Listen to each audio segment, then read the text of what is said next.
প্রিয় শিক্ষার্থী বন্ধুরা আসসালামু আলাইকুম। অ্যাকাউন্টিং ক্লাসে স্বাগত জানাচ্ছি আমি সোলেনা। আজ আমি আবারও আপনাদের সামনে হাজির হয়েছি নতুন একটি ভিডিও নিয়ে। আমার আজকের ভিডিওর বিষয় হলো প্রিন্সিপালস অফ অ্যাকাউন্টিংয়ের দি অ্যাকাউন্টিং প্রসেস এই অধ্যায় থেকে। আর যে প্রশ্নটি সমাধান করব সেটি ন্যাশনাল ইউনিভার্সিটিতে অ্যাকাউন্টিং ডিপার্টমেন্টে 2021 সালে এসেছিল। তো চলুন বন্ধুরা আমরা আগে প্রশ্নটি পড়ে নিই। Miriganka opened a business in Manikganj on March 1, 2024. On 31st March, the balance sheet showed cash taka 9,000, account receivable taka 1,700, supplies taka 600, office equipment taka 6,000, accounts payable taka 3,600, and Miriganka's capital was taka 13,700. During April, the following transaction occurred. তার মানে মৃগাঙ্কা তিনি March 1, 2024 সালে ব্যবসা শুরু করেছিল এবং 31 মার্চে তার এই উদ্বৃত্তগুলো ছিল, যেখানে ক্যাশ 9,000, দেনাদার মানে ক্যাশ নগদ টাকা হলো 9,000, দেনাদার 1,700, সাপ্লাইজ 600, অফিস ইকুইপমেন্ট 6,000, পাওনাদার 3,600 এবং ক্যাপিটাল ছিল 13,700। এবং দেখেন পরে বলা হয়েছে during April the following transaction occurred, এবং নিচেই এপ্রিল মাসে মানে পরের মাস অর্থাৎ এপ্রিল মাসে নিম্নোক্ত লেনদেনগুলো সংঘটিত হয়। এরপর দেখেন রিকোয়ার্ডে বলা হয়েছে prepare a tabular analysis showing the balance after each of April transaction beginning with March 31st balance. বলা হয়েছে যে এপ্রিল মাসের এই ট্রানজ্যাকশনগুলো থেকে ট্যাবুলার অ্যানালাইসিস করো, তবে অবশ্যই মার্চ 31 তারিখের যে ব্যালেন্স সেটা অন্তর্ভুক্ত করে। তার মানে আমাদের ইকুয়েশন করতে বলা হয়েছে, তবে মার্চের যে উদ্বৃত্ত ছিল 31 তারিখে সেই উদ্বৃত্ত সহ। তো প্রথমে আমরা উদ্বৃত্তগুলো আগে লিখে নেব। তো এই ট্যাবুলার অ্যানালাইসিস অর্থাৎ ইকুয়েশন করার নিয়মটা আমরা আগে জেনে নিই। আমরা জানি যে হিসাব সমীকরণ মানে ইকুয়েশন হলো এ সমান এল প্লাস ওই। তো এ মানে অ্যাসেট, তার মানে যতগুলো অ্যাসেটে আসবে এখানে এই অঙ্কে ততগুলো অ্যাসেটের আলাদা আলাদা ঘর হবে। এরপরে দেখেন ওই এল প্লাস ওই এল এ লাইবিলিটিস, তার মানে যতগুলো লাইবিলিটিস হবে ততগুলো লাইবিলিটিসের ঘর হবে। আর অনার্স ইকুইটির জন্য একটাই ঘর, সেটা হলো ক্যাপিটাল। এই ঘরে মনে রাখবেন যে আয় ক্যাপিটালের সাথে মানে মূলধনের সাথে আয় যোগ হবে, খরচ আর উত্তোলন বাদ যাবে। তার মানে মূলধন এর সাথে আয় আসলে এই ঘরে যোগ হবে, আর খরচ আর উত্তোলন হলে এই ঘর থেকে বাদ যাবে। আর রিমার্কস হলো যেটা ক্যাপিটালের সাথে যোগ বা বিয়োগ হবে সেই হিসাবের নামটা এখানে আমরা লিখে দেবো। এটা হলো রিমার্কসের কাজ। তো চলুন বন্ধুরা শুরু করা যাক। তো প্রথমে আমরা এখানে আগে তারিখটা লিখে নেব, যেটা আমাদের উদ্বৃত্ত ছিল যে তারিখ সেইটা আমরা এখানে আগে লিখব। তো দেখেন আমাদের 2024 সালের আমরা যেহেতু উদ্বৃত্ত ছিল 31 মার্চ, আর যেহেতু 31 মার্চ আর পরের মাস যেহেতু আমরা এপ্রিলের অঙ্ক করছি, তাহলে ওই মার্চের 31 তারিখের উদ্বৃত্তটা আমরা এখানে এপ্রিলের 1 তারিখ বলে লিখব। তো এখানে দেখেন এপ্রিল 1। তো প্রথমে আমরা দেখেন ব্যালেন্সগুলো লিখে দিই। প্রথমে আমাদের ক্যাশ ছিল 9,000, আমরা এখানে লিখলাম ক্যাশ 9,000। এরপরে অ্যাকাউন্ট রিসিভেবল ছিল 1,700, আমরা অ্যাকাউন্ট রিসিভেবল 1,700 লিখলাম। সাপ্লাই ছিল 600, আর এরপরে অফিস ইকুইপমেন্ট ছিল 6,000। এই ছিল আমাদের অ্যাসেটের উদ্বৃত্ত।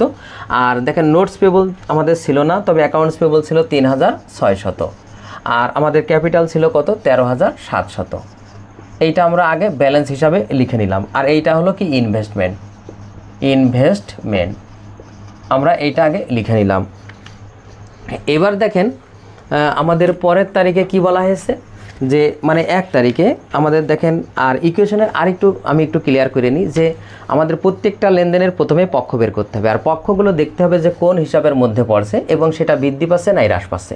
যদি বৃদ্ধি পায় তাহলে যোগ, আর যদি হ্রাস পায় তাহলে বিয়োগ। তো চলুন শুরু করা যাক। যেমন ধরেন এখানে এপ্রিল 2 তারিখে বলা হয়েছে পেইড টাকা 2,900 ক্যাশ অ্যাকাউন্টস পেবল, তার মানে অ্যাকাউন্টস পেবলকে 2,900 টাকা প্রদান করা হলো। তো প্রথম কাজ হবে আমাদের পক্ষ বের করা। ঠিক এইভাবে কাকে পরিশোধ করা হলো অ্যাকাউন্টস পেবলকে, তার মানে অ্যাকাউন্টস পেবল একটি পক্ষ। কী দ্বারা পরিশোধ করা হলো ক্যাশ দ্বারা, তাহলে ক্যাশ আরেকটি পক্ষ। এবার দেখেন অ্যাকাউন্টস পেবলকে পরিশোধের ফলে আমাদের অ্যাকাউন্টস পেবল কমছে না বাড়ছে, কমছে, তাহলে আমাদের অ্যাকাউন্টস পেবল থেকে কি হবে বিয়োগ হবে। তার মানে 2,900 টাকা আমাদের অ্যাকাউন্টস পেবল থেকে আমরা বিয়োগ করব। আর এই টাকাটা আমরা কিসে পরিশোধ করছি ক্যাশে, তাহলে আমাদের ক্যাশ থেকেও 2,900 টাকা আমরা এখানে বিয়োগ করবো। আর এটা ছিল এপ্রিল 2 তারিখ। এবার দেখেন আমাদের পরের 4 তারিখে বলা হয়েছে কালেক্টেড টাকা 1,300 অফ অ্যাকাউন্ট রিসিভেবল, তার মানে অ্যাকাউন্ট রিসিভেবলের কাছ থেকে 1,300 টাকা আদায় করা হলো। তো কার কাছ থেকে আদায় করা হলো অ্যাকাউন্ট রিসিভেবলের কাছ থেকে, মানে দেনাদারের কাছ থেকে। কিসের দ্বারা আদায় করা হলো, কি আদায় করা হলো নগদ টাকা, তার মানে ক্যাশ আরেকটি পক্ষ। তো মনে রাখবেন এখানে পক্ষ হচ্ছে ক্যাশ একটি, আরেকটি হলো অ্যাকাউন্ট রিসিভেবল।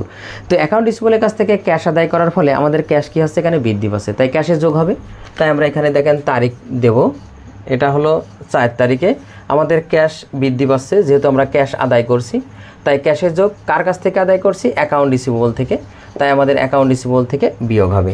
এইটা ছিল আমাদের 4 তারিখ। এরপরে দেখেন 4 তারিখের পরে 5 তারিখে বলা হয়েছে পারচেসড অ্যাডিশনাল অফিস ইকুইপমেন্ট, একটা অতিরিক্ত অফিস ইকুইপমেন্ট ক্রয় করা হলো ফর টাকা 2100, তার মানে 2100 টাকা দিয়ে, যার পেইং দেখেন টাকা 800 ইন ক্যাশ, তার মানে যার 800 টাকা নগদে প্রদান করা হলো, অ্যান্ড দ্য ব্যালেন্স মানে বাকি টাকা ইজ ডিউ ইন মে, মানে বাকি টাকা মে মাসে প্রদান করা হবে। তার মানে অর্থ হলো এই যে আমরা একটা 2100 টাকা দিয়ে একটা অফিস ইকুইপমেন্ট ক্রয় করলাম, যাকে আমরা 800 টাকা ক্যাশে পরিশোধ করলাম, আর বাকি থাকে যে কয় টাকা সেই কয় টাকা আমরা মে মাসে পরিশোধ করব। তাহলে আমাদের এখানে পক্ষ আসছে ঠিক এইভাবে, কি ক্রয় করা হলো অফিস ইকুইপমেন্ট, তাহলে অফিস ইকুইপমেন্ট একটি পক্ষ, তো আর একটি পক্ষ কি দ্বারা পরিশোধ করা হলো ক্যাশে, আর একটা অংশ কি আছে বাকি আছে, তার মানে কি অ্যাকাউন্টস পেবল হবে। তাহলে আমরা দেখেন প্রথমে আমরা তারিখটা লিখলাম 5, প্রথমে আমরা ইকুইপমেন্টস ক্রয় করলাম, তাহলে আমরা অফিস ইকুইপমেন্টস 2100 টাকা যোগ করব, যেহেতু ক্যাশে আমরা পেড করলাম 800 টাকা, ক্যাশ কমে যাচ্ছে, ক্যাশ থেকে বিয়োগ হবে, আর 2100 থেকে 800 বাদ দিলে আমাদের থাকে হলো 1300, যে 1300 টাকা আমরা কিসে আমরা ধারে ক্রয় করছি, তার মানে আমাদের এইটা ওই অ্যাকাউন্টস পেবলের সাথে কী হবে যোগ হবে 1300 টাকা। আবার এটা খেয়াল করেন, অফিস ইকুইপমেন্ট ক্রয় করা হলো 2100 টাকা, বৃদ্ধি পাচ্ছে যোগ, তাকে 800 টাকা পেইড করা হলো ক্যাশ কমছে বিয়োগ, আর বাকি থাকে 1300 টাকা, তার মানে তারা আমার কাছে পাবে, তার মানে আমাদের একটা অ্যাকাউন্টস পেবল বৃদ্ধি পাচ্ছে, তাই অ্যাকাউন্টস পেবলের সাথে যোগ হলো। এইটা গেল 5 নাম্বার। এরপরে 5 তারিখ, এরপরে 16 তারিখ দেখেন উইথড্র টাকা 1000 ক্যাশ ফর ইন্ডিভিজুয়াল ইউজ, তার মানে ব্যক্তিগত প্রয়োজনে 1000 টাকা উত্তোলন করা হলো। তাহলে পক্ষ বের করতে হবে ঠিক এইভাবে, কি করা হলো উত্তোলন করা হলো, মানে ড্রয়িং, কি উত্তোলন করা হলো ক্যাশ, তার মানে একটি হলো ড্রয়িং আর একটি হলো ক্যাশ। তো আমরা জানি ড্রয়িং মানে উত্তোলন, যেটা ক্যাপিটাল থেকে বিয়োগ হয়, আর যেহেতু ক্যাশে উত্তোলন করছি তাই আমাদের এখানে ক্যাশ থেকেও বিয়োগ হবে, যেহেতু ক্যাশ কমছে। তো প্রথমে আমরা দেখেন ক্যাপিটাল থেকে বিয়োগ করব 1000 টাকা,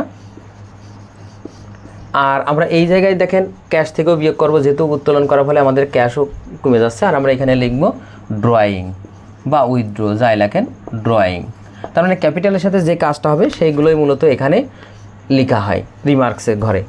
এবার দেখেন 16 তারিখের পরে আমাদের আসে হলো 22 তারিখ, পেইড স্যালারিজ টাকা 1700, রেন্টস ফর এপ্রিল টাকা 900 এবং অ্যাডভার্টাইজিং এক্সপেন্স টাকা 300, তার মানে এই তিনটাই হলো খরচ, তার মানে বেতন, ভাড়া এবং বিজ্ঞাপন খরচ পরিশোধ করা হলো।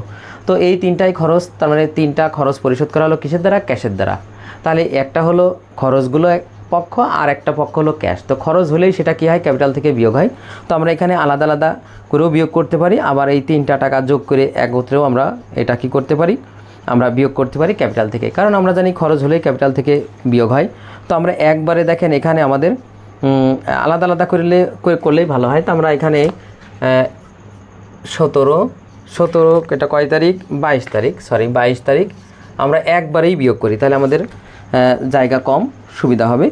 তো আমাদের দেখেন 1700 এর সাথে 900 যোগ করলে আমাদের হবে কত 2600 টাকা, তার সাথে 300 যোগ করলে কত হবে 2900 টাকা, তার মানে আমাদের এখানে 2900 টাকা আমরা একবারে খরচ হিসাবে আমরা এখান থেকে ক্যাপিটাল থেকে বিয়োগ করব, আর এখানে লিখবো আমরা যে স্যালারিজ, সংক্ষেপে আমরা এখানে স্যালারিজ, তারপরে ধরেন কমা দিয়ে আমরা লিখলাম রেন্ট, তারপরে কমা দিয়ে আমরা এখানে লিখতে পারি অ্যাডভার্টাইজিং এক্সপেন্স, একবারে লিখলাম। ঠিক ওই একই টাকা আমরা ক্যাশ থেকে বিয়োগ করব, যেহেতু এই খরচগুলো আমরা ক্যাশে পেমেন্ট করছি, তাই আমরা এটা একবারে ক্যাশ থেকে বিয়োগ করলাম। এবার দেখেন আমাদের 22 তারিখের পরে 28 তারিখ বলা হয়েছে incurred utility expense for the month on account, তার মানে ইউটিলিটিস খরচ যেটা সংগঠিত হয়েছে 170 টাকা, যেটা এখনও কি আছে বকেয়া আছে, তার মানে বকেয়া ইউটিলিটিস খরচ। তার মানে আমাদের পক্ষ বের করতে হবে এইভাবে, কি খরচ বকেয়া, তার মানে কি খরচ ইউটিলিটি, মানে কি সংগঠিত হলো ইউটিলিটি এক্সপেন্স, তাহলে ইউটিলিটি এক্সপেন্স একটি পক্ষ, আর ইউটিলিটি এক্সপেন্স কি পেমেন্ট করা হয়েছে নো, তার মানে কি তারা আমার কাছে টাকা পাবে, তার মানে এটাকে বলা হয় ইউটিলিটিস পেবল। তাহলে আমরা আরেকটি পক্ষ হলো ইউটিলিটিস পেবল, যেটা আমরা অ্যাকাউন্ট পেবল বলে লিখতে পারি, অ্যাকাউন্ট পেবলের মধ্যে আমরা লিখতে পারি, আমরা যেহেতু ইউটিলিটিস পেবলের এখানে ঘর নেই আমরা অ্যাকাউন্ট পেবল বলে লিখবো, আলাদা ঘর করলেও হবে আবার অ্যাকাউন্ট পেবলের মধ্যে করলেও হবে। আবার ক্লিয়ার করি, দেখেন যে ইউটিলিটি এক্সপেন্স সংগঠিত হলো যেটা এখনও পেমেন্ট করা হয়নি, তার মানে বকে আছে, তাই ইউটিলিটি এক্সপেন্স একটি পক্ষ, যেটা কত তারিখ দেখেন তারিখটাকে লিখি 28, যেটা আমাদের খরচ, তাই আমরা এখান থেকে বিয়োগ করব, টাকা ছিল কত 170, আর আমরা এখানে লিখব ইউটিলিটিস এক্সপেন্স, ঠিক একইভাবে যেহেতু এটা অ্যাকাউন্ট পেবল বৃদ্ধি পাচ্ছে, যেহেতু আমরা এখনও পেমেন্ট করিনি, তাই অ্যাকাউন্ট পেবলের সাথে যোগ করলাম। এটা গেল 28 তারিখ। এবার 30 তারিখে দেখেন রিসিভ টাকা 10,000 ফ্রম UCBI মানি বড়ো অন নোট পেবল। তার মানে আমরা নোট পেবলের বিনিময়ে এই যে UCBI এর কাছ থেকে ধার নিলাম, নোট পেবলের বিনিময়ে ধার নিলাম, তার মানে কী নিলাম? নিশ্চয়ই ক্যাশ। তাহলে ক্যাশ একটি পক্ষ। কিসের বিনিময়ে ক্যাশটা নিলাম? নোট পেবলের বিনিময়ে। তাহলে আরেকটি পক্ষ নোট পেবল। তো নোট পেবলে একটি দায়, যেটাও বৃদ্ধি পাচ্ছে। আমি যেহেতু নোট পেবলের বিনিময়ে টাকা নিচ্ছি, আর এদিকে আমাদের ক্যাশ, সেটাও বৃদ্ধি পাচ্ছে। তাহলে আমরা এখানে তারিখ হলো এটা 30, আমরা ক্যাশে বাড়াবো কত টাকা? 10,000 টাকা। আর অপরপক্ষে আমাদের নোট পেবলও বাড়বে কত? 10,000 টাকা। আমরা নোট পেবলের ঘরে 10,000 টাকা যোগ করলাম। এবার দেখেন সর্বশেষ 30 তারিখ বলা হয়েছে আর্ন রেভিনিউ, মানে একটা আয় করা হলো অফ টাকা 7,000, তার মানে 7,000 টাকা। অফ হুইচ 2,000 ইন ক্যাশ, মানে যার 2,000 টাকা আদায় করা হলো, and the balance on account, এবং বাকি টাকা ধারে। তার মানে আমরা আয় করলাম 7,000, তাহলে আমার আয় বৃদ্ধি পেলো কত? 7,000। তো আমি এটা ভেঙে ভেঙেই করি, তাহলে আপনাদের বুঝতে সুবিধা হবে। তাহলে আমাদের আয় হলে কি হয়? ক্যাপিটালের সাথে যোগ হয়। তাই আমি 7,000 টাকা ক্যাপিটালের সাথে যোগ করলাম, আর এখানে লিখলাম রেভিনিউ, রেভিনিউ বা আর্ন রেভিনিউ যাই লেখেন। এইবার দেখেন এই 7,000 টাকার মধ্যে আমি 2,000 টাকা ক্যাশে আদায় করলাম, তাহলে আমার ক্যাশ বাড়লো, ক্যাশে যোগ, বাকি থাকে 5,000 টাকা, যেটা আমি এখনও আদায় করতে পারিনি, পাবো। তা আমরা কার কাছে টাকাটা পাবো? মনে রাখবেন, সেবা দিয়ে যদি আমরা কারো কাছে টাকা পাই, তাকে অ্যাকাউন্ট রিসিভেবল বৃদ্ধি পায়। তার মানে আমার আরেকটি অ্যাকাউন্ট রিসিভেবল বৃদ্ধি পাচ্ছে, কত? 5,000 টাকা। তো এটাই ছিল আমাদের শেষ। এবার আমাদের যে কাজ, এই সবগুলো ঘরের টাকার যোগফল আমাদের করতে হবে আগে। তো আমরা এখানে দেখেন প্রথমে এইভাবে একটা দাগ দিয়ে সবার ঘরে আমরা যোগটা করে নেব। তো প্রথমে দেখেন ক্যাশে যোগ করলে আমাদের, যোগ বিয়োগ করলে আমাদের এখানে আসে 14,700। এরপরে আসে আমাদের অ্যাকাউন্ট রিসিভেবল কত? Account receivable 5,400। সেই সাথে সাপ্লাইজ কত? 600। আর এখানে আসবে হলো 8,100। আমরা যোগ করে লিখলাম। ঠিক নোটস পেবল আমাদের 10,000 আছে, লিখলাম। আর এখানে অ্যাকাউন্টস পেবল আমাদের যোগ বিয়োগ করে হবে 2,170। আর ক্যাপিটালে আমাদের যোগ বিয়োগ করে হবে 16,630, 16,630 টাকা। তো এইটা আমরা ক্লোজ করলেও হবে, যার যার ঘরে, না করলেও হবে। তো এইবার আমাদের এই অ্যাসেটের যেগুলো ঘরের যোগফল পেলাম, এই সবগুলো ঘরের যোগফল আবার, মানে ফলাফলগুলো আবার যোগ করে একত্রে লিখতে হবে। তার মানে এইটা যোগ করে আমাদের আসে হলো টাকা 28,800। এইবার এইটা আমরা ক্লোজ করব। ঠিক এই পাশেও দেখেন আমাদের যোগ করে হচ্ছে 28,800।